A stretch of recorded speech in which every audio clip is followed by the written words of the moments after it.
Bab 140. Setelah disengat tawon, He Laoliu dan yang lainnya mengalami gejala yang berbeda.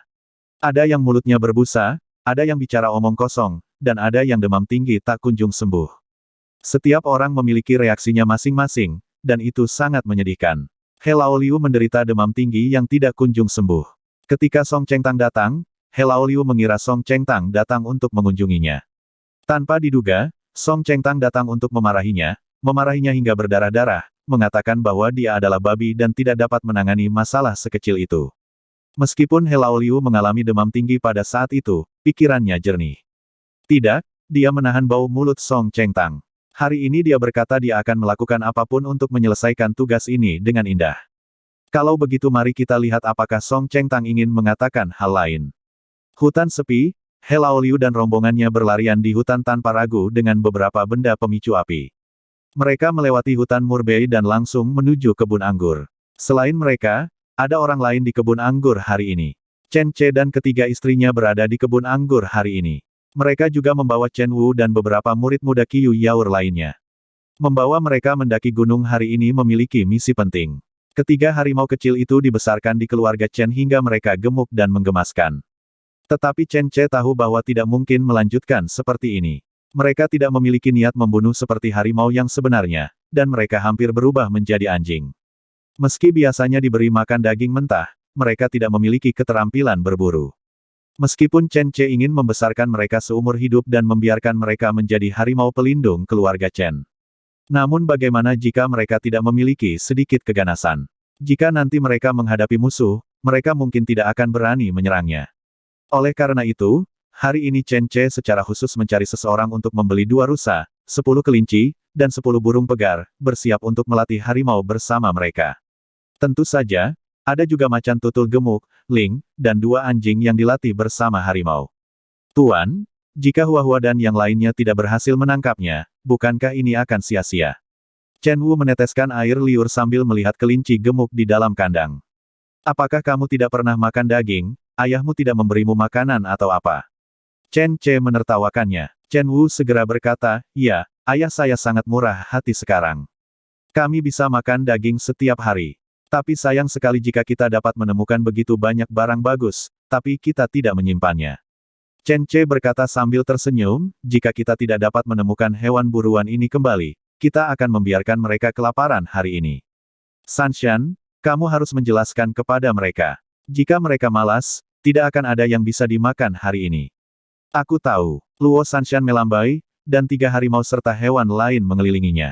Sungguh aneh untuk mengatakan, bahwa meskipun harimau dapat memahami perkataan orang lain, mereka hanya dapat memahami beberapa instruksi sederhana. Seperti duduk, berjabat tangan, makan, dan lain-lain. Namun keadaan menjadi berbeda ketika Luo Sanshan berbicara. Anjing, harimau dan yang lain dapat berkomunikasi dengan lancar bersama Luo Sanshan.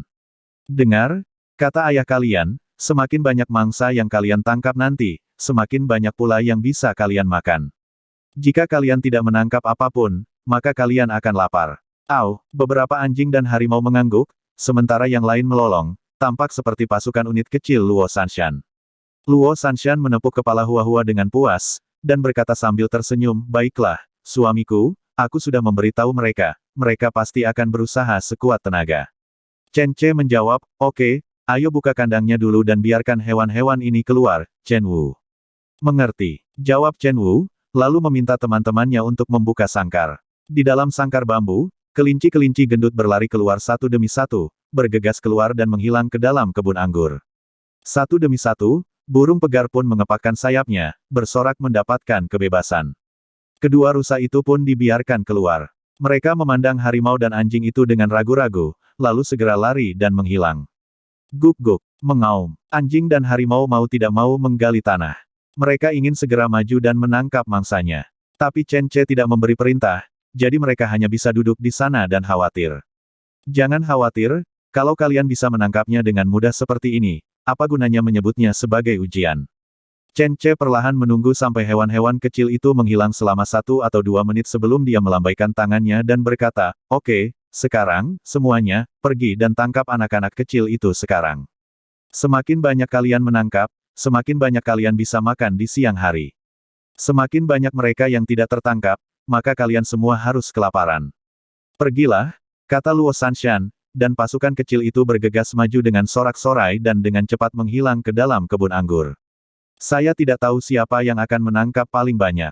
Chen Wu ingin mengejar dan melihat, tetapi dia mundur setelah beberapa langkah, terutama karena dia tidak dapat mengikutinya sama sekali.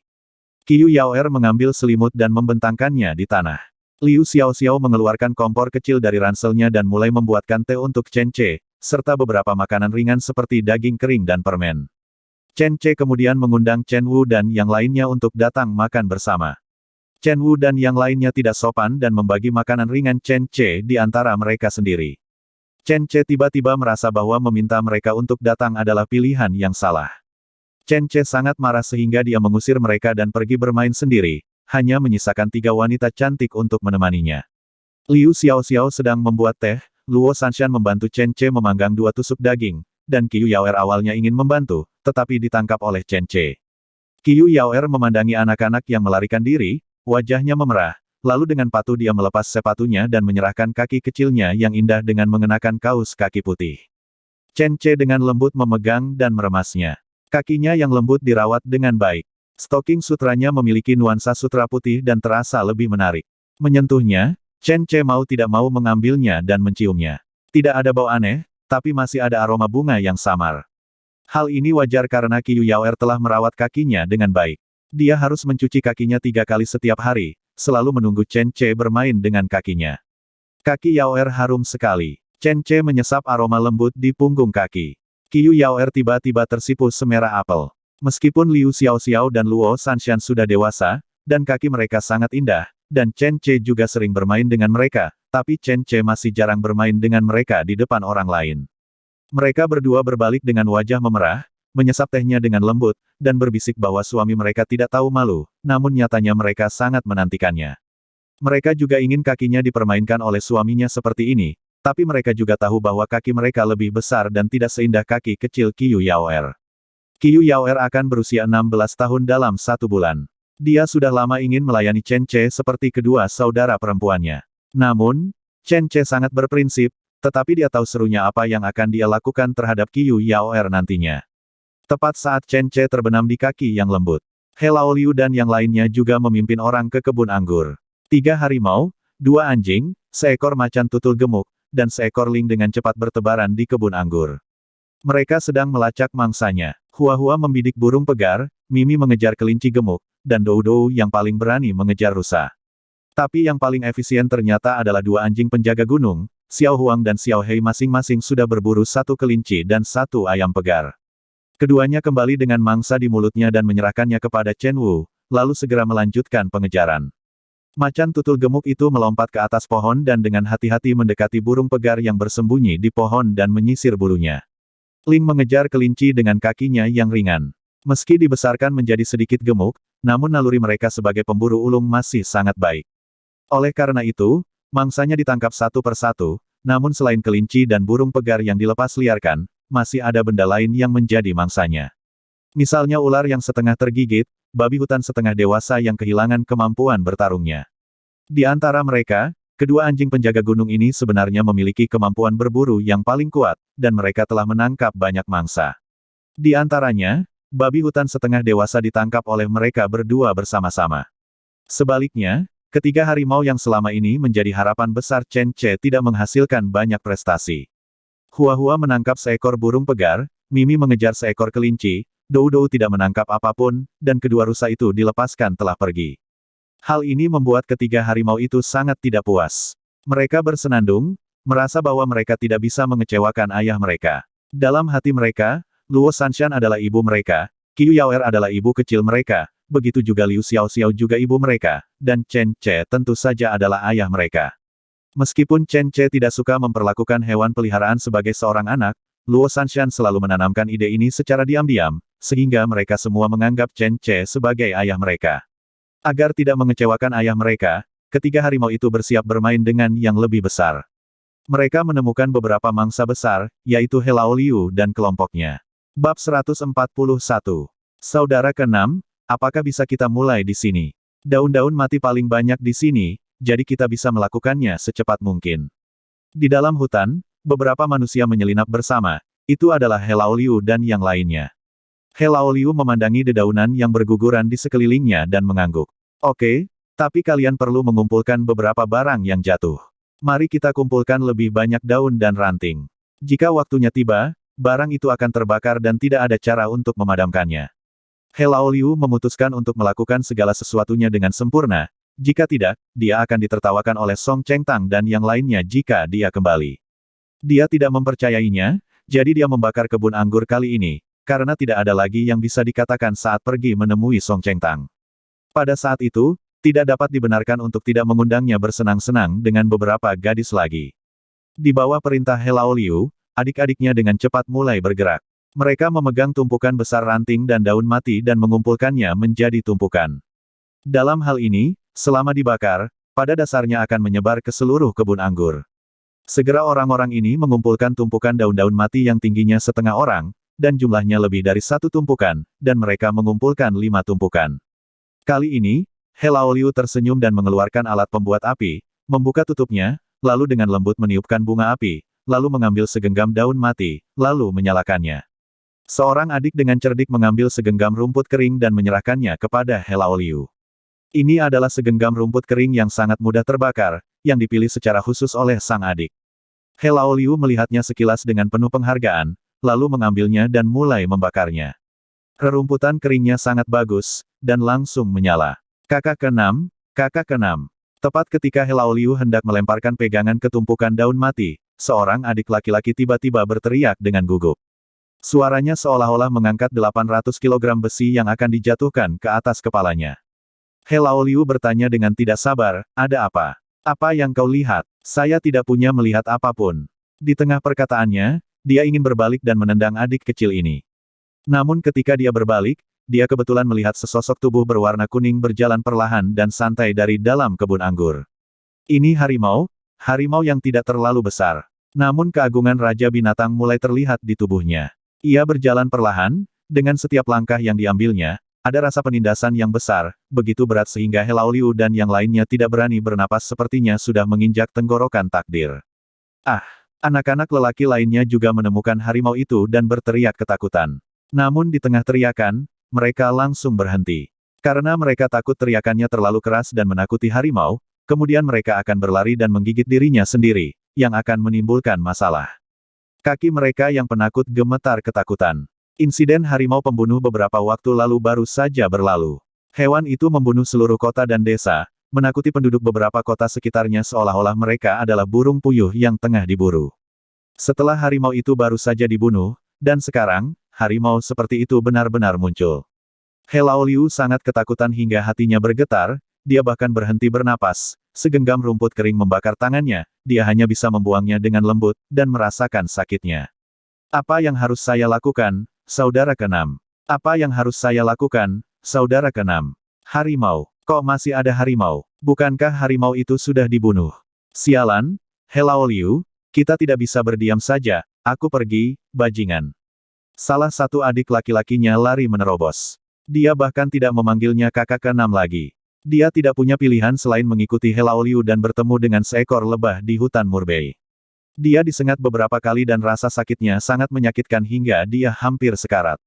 Sekarang setelah pembengkakannya akhirnya mereda, dia bertemu dengan seekor harimau di kebun anggur. Pertemuan ini membuat adik kecil ini mengerti bahwa He Laoliu hanyalah reinkarnasi dari bintang sapu, dan mengikutinya akan menyebabkan kematian. Oleh karena itu, si adik kecil yang mendobrak pertahanan melarikan diri. Meskipun dia berhasil menembus pertahanan, pikirannya sangat pintar. Dia merasa bahwa dia mungkin tidak bisa berlari lebih cepat dari harimau itu, tapi dia harus bisa berlari lebih cepat dari He Laoliu dan yang lainnya. Asalkan lari lebih dulu dengan hormat, maka orang yang tinggal bisa menunda langkah harimau, lalu Anda bisa kabur jauh-jauh. Idenya sangat bagus, namun yang tidak pernah disangka adik kecil ini adalah setelah dia baru berlari beberapa langkah, dia menemukan ada seekor harimau lain tidak jauh di depannya. Dia sangat ketakutan sehingga dia berhenti tiba-tiba, dia mengira dia salah melihatnya, dia segera menggosok matanya, lalu berbalik dan melihat. Tidak, bukan cuma ada 2. Di arah lain, sebenarnya ada 1 lagi. 3 ekor. He Laoliu dan yang lainnya juga melihatnya. He Laoliu hanya ingin memarahi adik kecil ini karena melarikan diri, tetapi sebelum dia bisa membuka mulut, dia menemukan 2 harimau lainnya. Dia sangat ketakutan hingga tidak berani bernapas. 3 harimau. Ya Tuhan. Saudara keenam, apa yang harus kita lakukan? Anak-anak lelaki itu sangat gugup hingga mereka hampir menangis. Meski terlihat seperti harimau berukuran setengah. Tapi itu juga harimau, dan mustahil manusia bisa menandinginya. Diam, jangan panggil aku, bajingan. He Laoliu menjadi sangat gugup setelah mendengar tangisan gugup adik-adiknya. Rerumputan mati yang dia lempar ke tanah setelah dinyalakan mulai terbakar. He Laoliu tiba-tiba mendapat ide. Dia perlahan-lahan berjongkok, merobek sepotong pakaian, segera membungkusnya dengan sepotong kayu, dan kemudian menyalakannya. Jangan takut semuanya. Harimau takut api. Jika kita menggunakan obor untuk mengusir mereka, semuanya akan baik-baik saja. Ketika yang lain mendengar ini, mereka segera merobek pakaian mereka. Ada seorang laki-laki yang tidak sabaran tidak bisa merobek pakaiannya, maka ia langsung melepas pakaiannya dan mengikatnya pada tongkat kayu dan menyalakannya dengan api. Kemudian ia hanya mengenakan celana dalam, mengambil tongkat kayu untuk menyalakan api, dan meneriaki harimau tersebut. Pergi, cepat pergi, kami tidak takut pada kalian, jika tidak, kalian datang ke sini dan lihat apakah aku akan membakar kalian sampai mati. He Laoliu tertawa, ya, benar. Jadi bagaimana jika ada 3 harimau? Mari kita menakuti mereka. Kita bisa keluar dan menikmati selama sisa hidup kita. Dia kembali meraung keras dan berkata, ayolah, aku tidak takut pada kalian. Sebelum dia selesai berbicara, Hua-Hua melompat dan dengan fleksibel menepis obornya. Bahkan sebelum dia mendarat, dia melompat ke tubuh He Laoliu. Terdengar desisan, daging dan darahnya keluar. Jeritan He Laoliu tiba-tiba menyebar ke seluruh kebun anggur. Di saat yang sama, Dou Dou dan Mimi juga mulai mengambil tindakan. Mereka masing-masing menemukan sasarannya, merobohkan obornya, lalu menjatuhkan orang-orang satu persatu. Ini adalah perburuan pertama Mimi, Dou Dou, Hua-Hua, dan sasaran perburuannya tetaplah manusia. Mereka tidak merasa ada yang salah, meski tinggal di desa dan akrab dengan manusia. Namun di mata mereka, orang-orang di desa itu sama sekali berbeda dengan orang-orang sekarang. Semua orang di desa sangat mengenal mereka, dan bau itu telah menjadi hubungan kekeluargaan dengan mereka. Mereka tidak akan menyerang orang-orang di desa. Tetapi orang-orang ini sangat berbeda, dan mereka sangat bermusuhan. Dalam hal ini, Hua-Hua dan yang lainnya tidak akan mempertimbangkan apakah akan menahan diri atau tidak dan menyerang secara langsung. Dou Dou bahkan menggigit leher seseorang dengan satu gigitan, dan hanya mendengar bunyi klik. Orang tersebut menjadi kaku pada saat itu, dengan lebih banyak udara yang keluar dan lebih sedikit udara yang masuk. Di luar kebun anggur, Chen Ce, yang sedang menyentuh kaki kecil Qiu Yaur dan menikmati makan kebab Liu Xiaoxiao, segera bangun ketika mendengar teriakan He Laoliu dan yang lainnya. Siapa yang ada di kebun anggur? Chen Ce tiba-tiba menjadi gugup.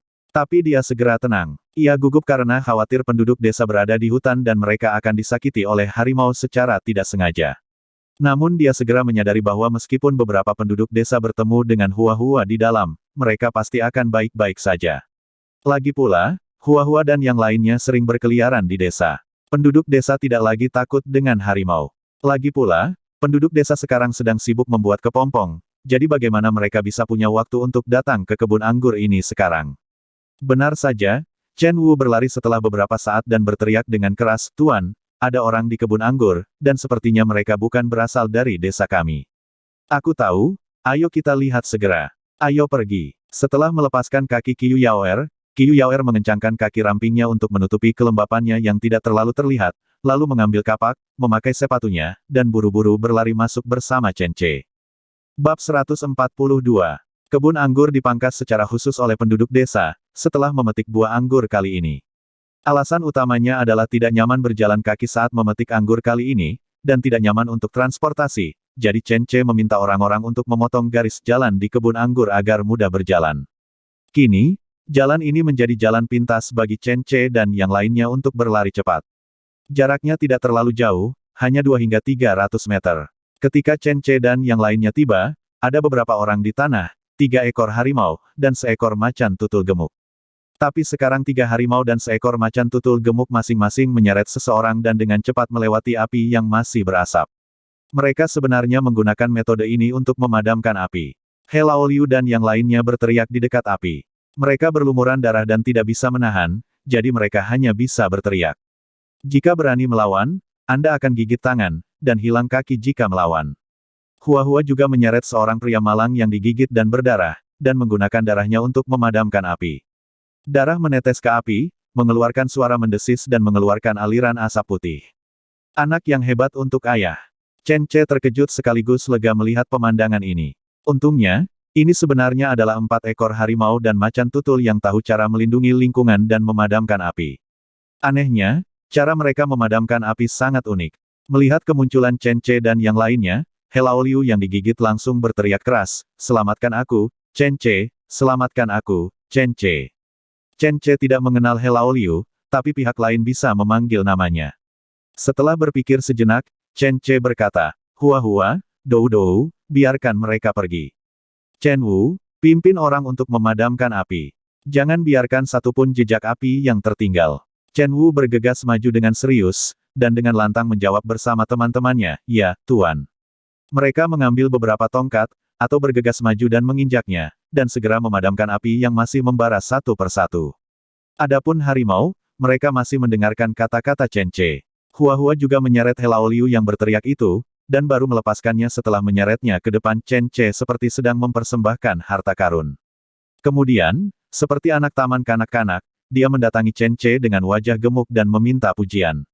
Chen Ce tersenyum pahit, menyentuh kepala kucing-kucing besar itu, dan berkata, "Hua-Hua hebat, Dou-Dou dan Mimi juga hebat, kalian yang terbaik hari ini." Ketiga harimau itu segera mulai berlarian dan melompat-lompat kegirangan. Mereka terlihat sangat mirip kucing yang berlarian gila-gilaan saat sedang bahagia. Ketiga harimau itu dipuji, tetapi macan tutul gemuk itu tidak. Ia sedikit tidak senang dan berlari ke arah Luo Sanshan. Kepalanya yang besar tiba-tiba dibenturkan ke pelukan Luo Sanshan. Luo Sanshan menghiburnya dengan senyum masam, "Bau-bau juga bagus. Bau-bau bagus, ini kesalahan ayahmu karena tidak memujimu." Dia mengangkat alisnya ke arah Chen Ce. Chen Ce tiba-tiba mengerti dan memeluk macan tutul, "Ini salahku, bau-bau juga sangat kuat. Aku melihatmu menggigit pria itu dan menggunakan darahnya untuk memadamkan api, kamu sangat cerdas." Usai dipuji, macan tutul melompat dengan bangga dan mengikuti karnaval ketiga anak harimau tersebut. Setelah beberapa saat, 2 ekor anjing melompat entah dari mana. Yang satu ada kelinci di mulutnya, dan yang lainnya juga ada kelinci di mulutnya. Beberapa dari mereka mulai menjadi gila, seperti sekelompok anak-anak yang riang, dan mereka bahkan bergegas ke tumpukan daun-daun mati yang khusus ditumpuk oleh He Laoliu dan yang lainnya. Daun-daun kuning yang mati lembut dan banyak, seperti taman bermain yang sempurna bagi mereka, dan mereka bermain seperti orang gila. Tapi He Laoliu dan yang lainnya benar-benar tercengang. 3 harimau, 2 anjing, dan seekor macan tutul, mereka benar-benar mulai bermain seperti berteman baik. Melihat sisi kekanak-kanakan mereka sekarang, dan memikirkan sisi gila mereka yang menggigit barusan, He Laoliu dan yang lainnya masih ketakutan. "Oke, sekarang giliranmu. Katakan padaku siapa kamu." Chen Ce berjalan mendekat dan menatap He Laoliu dan yang lainnya yang tergeletak di tanah. Orang lain semua melihat ke arah He Laoliu, dan kemudian mereka semua menutupi tempat mereka digigit. He Laoliu cukup pintar. Ketika dia melihat Chen Ce bisa mengendalikan harimau-harimau ini, dia tidak lagi takut. Dia bahkan melompat dengan ganas, "Chen Ce, kamu benar-benar memelihara binatang buas ini. Apakah kamu lupa harimau jahat yang membawa masalah ke kota Xinyu dan sekitarnya, setengah tahun yang lalu? Sekarang kamu juga memelihara 3 binatang buas. Bagaimana bisa kamu memelihara binatang buas ini? Banyak kerugian yang akan mereka timbulkan jika mereka dilepaskan. Berapa banyak orang tak bersalah sepertiku yang akan mati karena mereka, bajingan." Sombong. Chen Wu sangat marah dan menunjuk ke arah He Laoliu dengan kapak besar yang mirip dengan milik Qiu Yaoer, "Mengapa kamu berbicara kasar dengan tuan kami?" Tanpa diduga, He Laoliu tidak hanya tidak takut, tetapi juga mengangkat kepalanya, "Ayo, bunuh dan potong aku. Jika kamu memiliki keberanian, potonglah. Kami hanyalah penduduk dari desa lain, yang pergi ke pegunungan untuk mengumpulkan tanaman obat. Kami tidak sengaja berjelajah sampai ke tempat kalian. Kalian malah ingin membunuh kami semua dan menyuruh harimau untuk menggigit kami, kalian sangat berani." He Laoliu menjadi semakin antusias saat berbicara. Identitasnya sudah direncanakan sejak awal, namun bisa pamer seperti ini setelah digigit harimau, dia memang berkarakter. Meskipun Chen Wu memiliki seni bela diri yang bagus, dia masih belum banyak melihat dunia. He Laoliu membuatnya takut hanya dengan beberapa kata, membuatnya benar-benar berpikir bahwa He Laoliu hanyalah seorang penduduk dari desa lain yang pergi ke pegunungan untuk mengambil tanaman obat. Tapi Chen Ce melihat sekilas kebohongan He Laoliu. "Oh, Penduduk desa yang pergi ke pegunungan untuk mengambil tanaman obat. Lalu apa penjelasan dari bekas di tubuhmu yang disengat lebah beracun? He Laoliu dan yang lainnya hampir semuanya mengalami luka akibat sengatan tawon di wajah, tangan, atau tubuh mereka. Meskipun luka-luka ini tidak lagi terlihat jelas, Chen Ce masih mengenalinya secara sekilas, karena dia pernah disengat lebah di dunia sebelumnya. Kantong setelah disengat lebah tidak sejelas kantong setelah disengat lebah berbisa, sehingga mudah dikenali. He Laoliu tertegun sejenak, lalu dia berkata dengan hati nurani yang bersalah, bekas apa? Saya tidak tahu. Saya hanya tahu bahwa harimau yang Anda pelihara menggigit kami. Chen Ce, tunggu saja sampai mati. Saya akan turun gunung segera untuk melaporkan ini kepada Serif dan menceritakan semua ini di setiap desa dan ke seluruh kota Xinyu. Saya ingin melihat pendapat semua orang tentang Anda memelihara yang harimau ganas. Setelah He Laoliu selesai berbicara, dia hendak bergegas pergi. Dia akhirnya menemukan rahasia besar Chen Ce. Jika orang lain mengetahui bahwa Chen Ce memelihara harimau, dan masih ada 3 harimau sekaligus, apa yang akan dipikirkan penduduk desa di luar desa Chenjia? Apa yang dipikirkan oleh orang-orang yang kerabat dan temannya yang pernah dibunuh oleh harimau?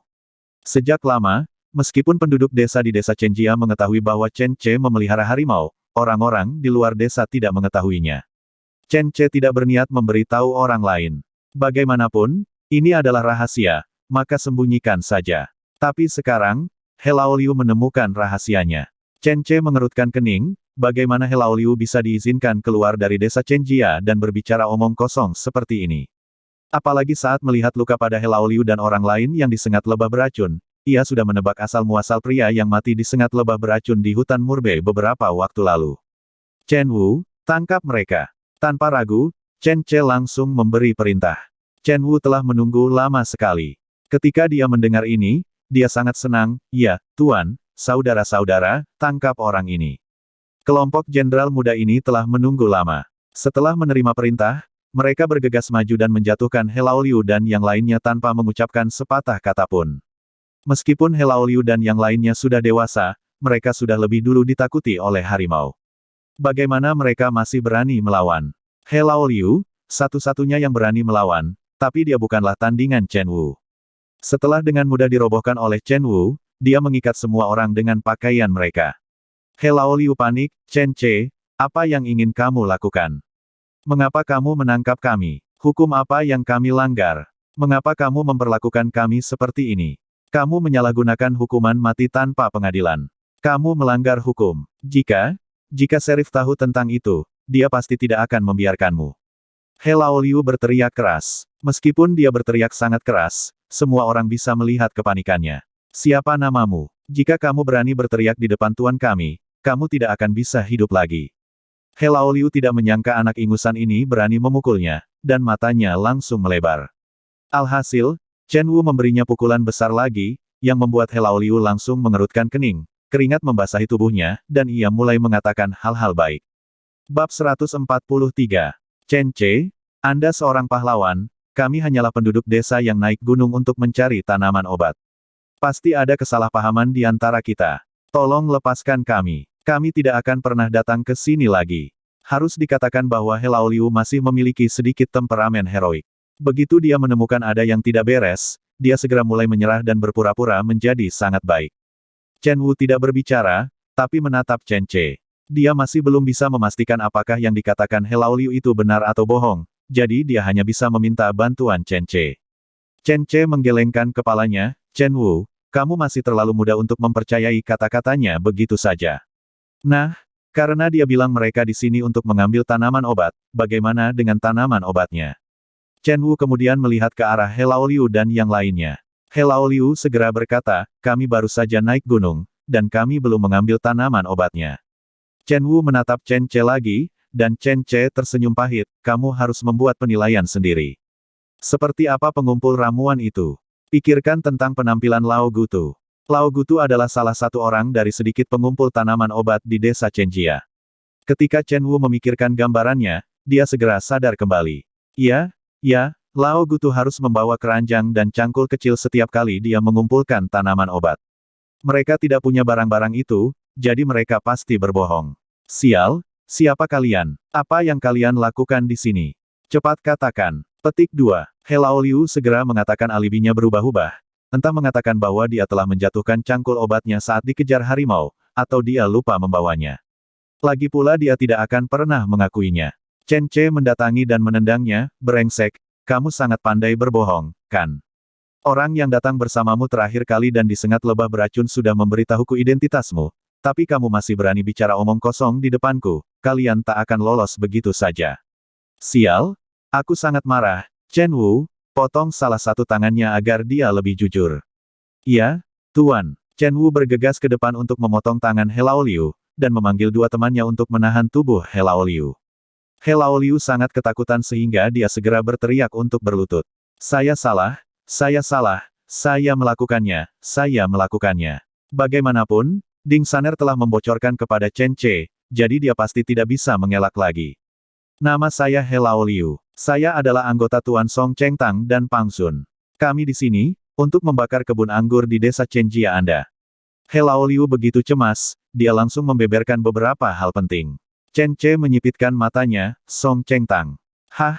Bakar kebun anggurku?" Lelaki tua ini benar-benar sangat licik.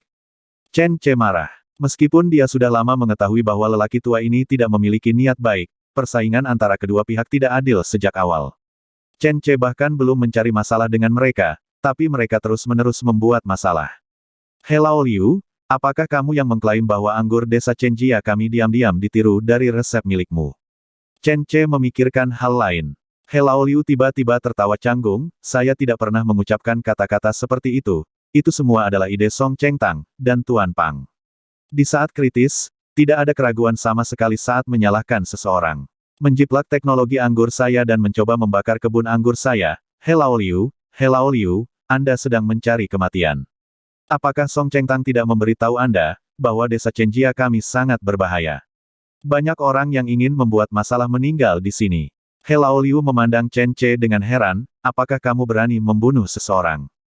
Chen Ce terlalu malas untuk berbicara omong kosong dengannya, jadi dia menjentikkan jarinya dan memanggil Luo Sanshan, "Biarkan Hua-Hua dan yang lainnya berlatih cara membunuh. Bunuh mereka semua, jangan tinggalkan siapapun."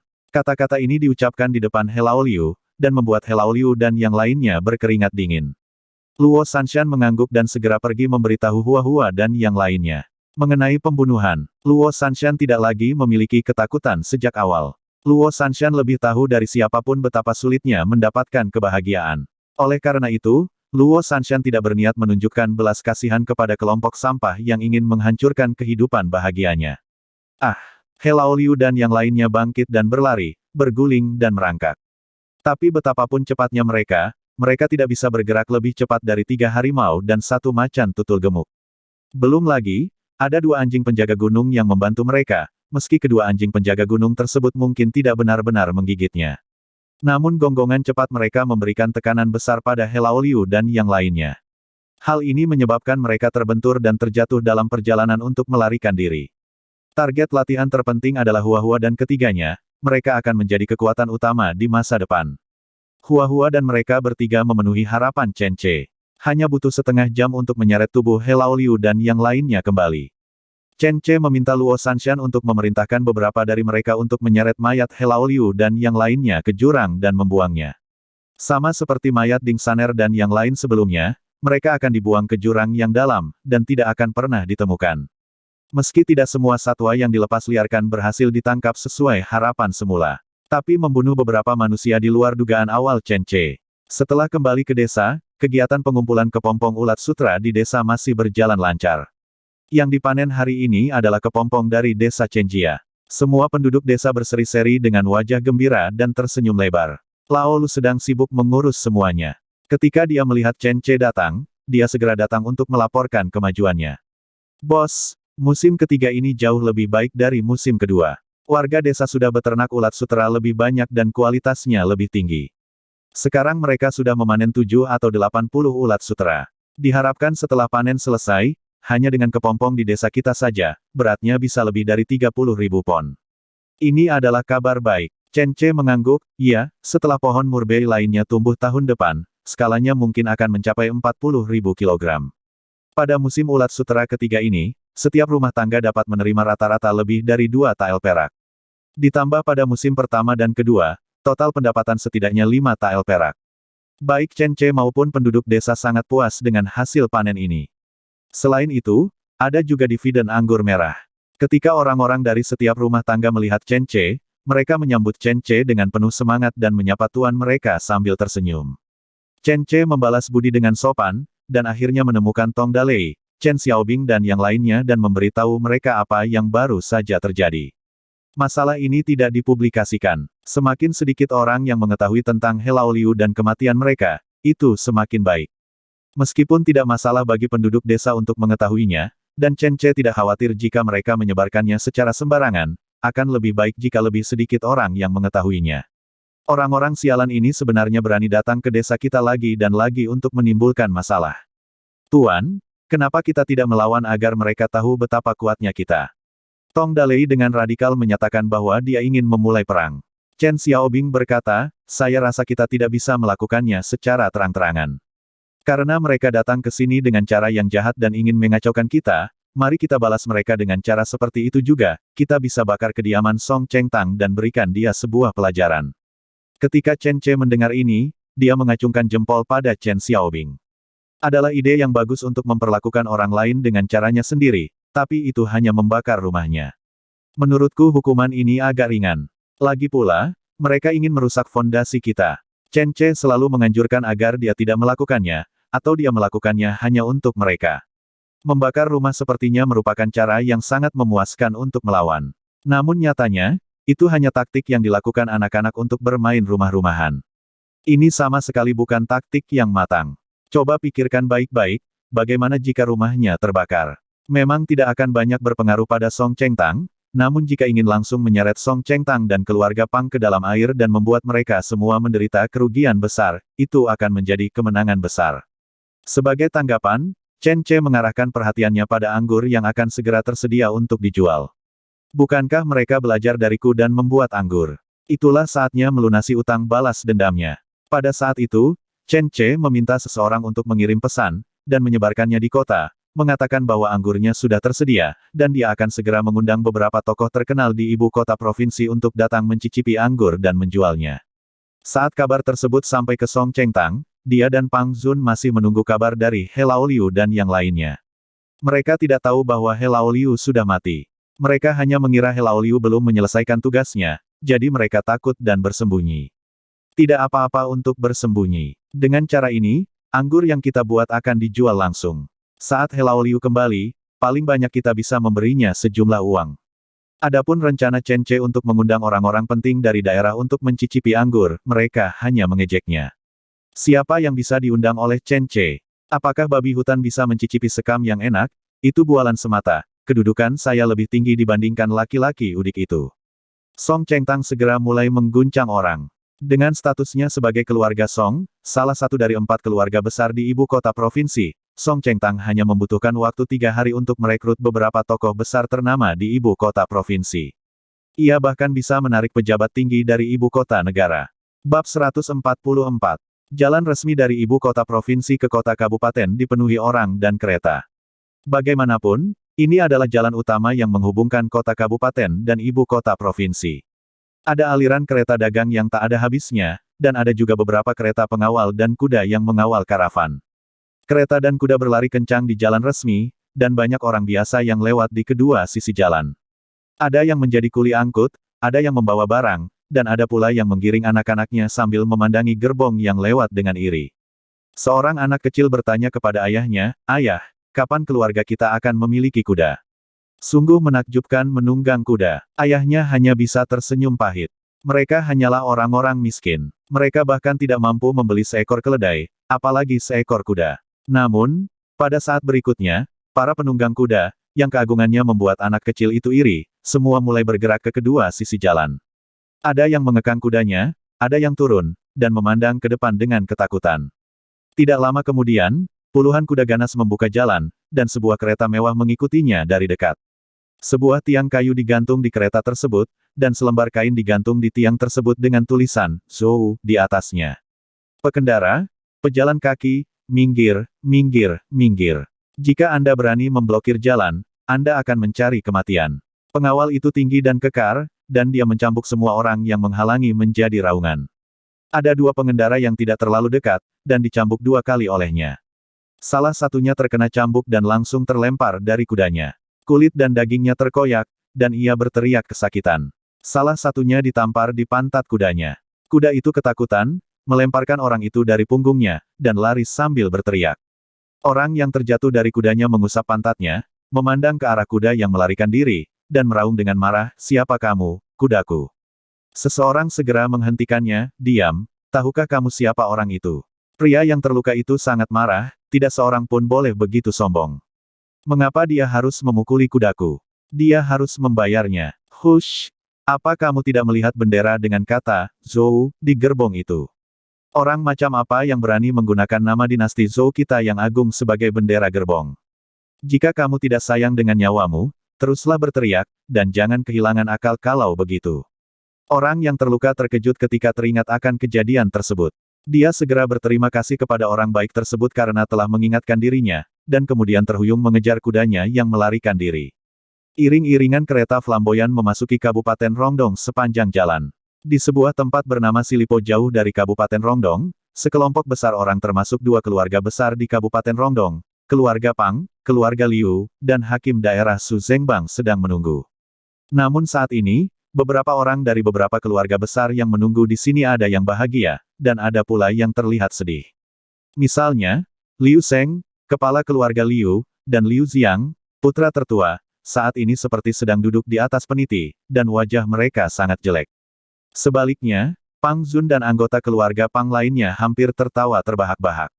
"Ayah, mengapa kamu tidak mengundang Chen Ce ke sini? Pangeran muda hampir tiba ke sini." Liu Xiang sama cemasnya seperti semut di panci panas, dan terus berbicara dengan suara rendah kepada ayahnya. Liu Sheng kesal dengan apa yang dia katakan dan terus memarahinya dengan suara rendah, "Diam, saya tidak tahu pangeran muda akan datang." Liu Sheng dan yang lainnya baru saja mengetahui tentang kedatangan pangeran muda, dan mereka telah menyebarkan berita tersebut ke kota Xinyu, dan mengirim Liu Xiying ke desa Chenjia secepat mungkin. Adapun mengapa Chen Ce belum datang, Liu Sheng dan yang lainnya tidak tahu alasannya. Ayah dan anak itu cemas, tetapi Pang Zun sangat bangga. "Liu Xiang, ketika pangeran muda tiba, adik laki-lakimu yang merupakan seorang sarjana tidak ada di sini untuk menyambutnya. Ini merupakan kerugian besar bagi keluarga Liu. Nanti, pangeran muda akan mulai menanyakannya. Saya pikir Anda harus memiliki beberapa kulit dari keluarga Liu yang cukup untuk dipotong-potong." Kata-kata Pang Zun membuat Liu Sheng dan putranya berkeringat seperti hujan. Sebagai hakim daerah, Su Zhengbang memperhatikan hidung dan jantungnya, lengannya tergantung di kedua sisi tubuhnya, menunggu dengan tenang. Dia sudah terbiasa dengan pertarungan antara keluarga Pang dan keluarga Liu. Dia tidak ingin menyinggung, dia juga tidak akan berpartisipasi. Selain keluarga Liu dan keluarga Pang, masih ada beberapa keluarga besar lainnya yang menunggu dengan hati-hati. Mereka semua berasal dari ibu kota provinsi, seperti saudara kedua Song Chengtang, Song Yu, dan Li Chengjun, putra kedua dari keluarga Li yang juga merupakan salah satu dari 4 keluarga besar di ibu kota provinsi. Selain tokoh-tokoh dari dua keluarga besar mereka, ada juga beberapa pengawal dan tuan tanah lokal di Kabupaten Rongdong. Ini adalah tokoh-tokoh yang relatif penting yang dapat dipekerjakan oleh keluarga Liu. Orang-orang ini mungkin masih dianggap tokoh di daerah setempat, tetapi di hadapan orang-orang besar yang diundang oleh keluarga Song dan keluarga Pang, mereka tidak dapat banyak bicara. Terutama tokoh besar dari ibu kota negara yang disambut semua orang di sini adalah sepupu kaisar saat ini, putra bungsu Raja Zhou Ji, salah satu dari 13 pangeran dinasti Zhou besar, Zhou Tai, yang dikenal sebagai pangeran anggur muda. Berbicara tentang Zhou Ji, dia juga seorang tokoh terkenal. Bukan karena statusnya sebagai pangeran, tapi karena sebelumnya Zhou Ji dititipkan ke daerah Jeju, dia adalah seorang wine abadi yang terkenal di ibu kota negara. Dia bisa meminum 3 kg wine dalam sekali minum dalam satu kali makan. Dia bisa minum 1000 cangkir tanpa mabuk, dan mendapat julukan abadi pangeran anggur muda. Putra bungsunya, Zhou Tai, juga mewarisi hobi minum ayahnya dengan sempurna. Namun tidak seperti ayahnya, dia tidak menyukai jenis anggur kental itu, tetapi menyukai anggur merah yang eksotis. Oleh karena itu, kali ini, ketika dia mendengar bahwa anggur sebenarnya diproduksi di Kabupaten Rongdong, Zhou Tai segera membawa orang untuk mendatanginya, meskipun dia tidak tahu seberapa bagus anggur itu. Adapun Zhou Tai, Pang Zun sudah mengetahui karakternya dari Song Yu dan Li Chengjun, dan mengetahui bahwa pangeran muda ini sangat kecanduan alkohol. Kebetulan, anggur yang mereka buat sudah bersertifikat, rasanya memang sedikit kalah dengan wine yang dikirim dari luar daerah, namun tetap memiliki rasa yang unik. Hal ini juga memberi Pang Zun banyak keberanian. Dia berpikir jika dia bisa menawarkan anggur kepada Zhou Tai, sang pangeran muda, sebelum Chen Che bisa melakukannya, dia akan memiliki paha yang tebal untuk menemaninya. Memikirkan hal ini, sudut mulut Pang Zun mau tidak mau terangkat ke atas, dan matanya tanpa sadar menatap ke arah Liu Sheng dan putranya yang gelisah. Sudah waktunya, dan orang yang bermarga Chen masih belum datang untuk menyambut pangeran muda. Bukankah ini berarti dia tidak menganggap serius pangeran muda itu? Pang Zun tersenyum dan terus bersorak. Song Yu, yang mengenakan celana yang sama dengannya, melambaikan kipasnya dan mengambil alih percakapan. Ku dengar yang paling disukai pangeran muda ini dalam hidupnya adalah anggur, dan yang paling tidak disukainya adalah menunggu. Teman-teman, jadi kita harus menyapanya terlebih dahulu. Orang bernama Chen ini sangat sombong. Pangeran muda hampir tiba, tapi dia belum datang untuk memberikan sambutan. Hahaha, kakak Song, jangan katakan itu. Dia adalah raja penyair dengan dukungan Dekan Wang. Dia pasti menyadari bahwa pangeran muda tidak berani melakukan apapun padanya, jadi dia bertindak seperti ini. Pang Zun berkata sambil mengedipkan mata dan ekspresi lucu di wajahnya. Li Chengjun mendengus dengan sangat meremehkan, beraninya seorang pria kecil dan tidak bermoral dari desa terpencil ini disebut raja penyair. Bagaimana dengan raja puisi? Bagaimana dengan konfusianisme yang agung? Bahkan Wang Hongwen sendiri pun harus bersikap hormat di depan pangeran muda. Beraninya seseorang bernama Chen ini begitu sombong.